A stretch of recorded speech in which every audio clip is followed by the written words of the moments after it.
বন্ধুরা, আজকে আমি ক্রিস্পি ও টেস্টি পনির কাটলেট বানিয়ে দেখাবো। এর জন্য প্রথমে হাফ কাপ চিড়ে জল দিয়ে ভালো করে ধুয়ে জল ঝরিয়ে নেব। এরপর আমি এখানে 150 গ্রাম পনির নিয়েছি। এই পনিরটাকে গ্রেটারের সাহায্যে গ্রেট করে নেব।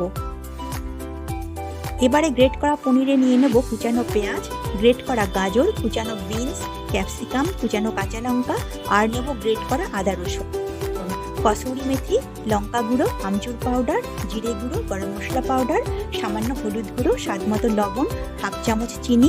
বাইন্ডিংয়ের জন্য দেব 1 টেবিল চামচ বেসন আর নেব ধুয়ে রাখা চিড়ে। এবারে সব কিছু মিশিয়ে মেখে নেব। যদি বেশি ড্রাই মনে হয় তাহলে সামান্য জল দিয়ে মেখে নিতে পারেন। আমি এখানে জল ছাড়াই মেখে নিয়েছি। এখন কিছুটা পরিমাণ মিশ্রণ নিয়ে কাটলেটগুলো বানিয়ে নেব। এরপর একটা বলে নিচ্ছি হাফ কাপ ময়দা, 2 চামচ কর্নফ্লাওয়ার, সামান্য লবণ। এবারে জল মিশিয়ে ময়দার একটা স্লারি বানিয়ে নেব।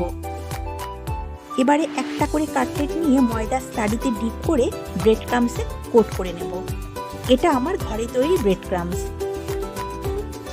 এরপর হালকা গরম তেলে কাটলেটগুলো ছেড়ে দেব। উল্টে পাল্টে লাল লাল করে ভেজে নেব।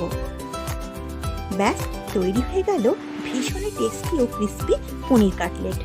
ইভিনিং স্ন্যাক্স হিসেবে এই কাটলেট খেতে কিন্তু দারুণ লাগে।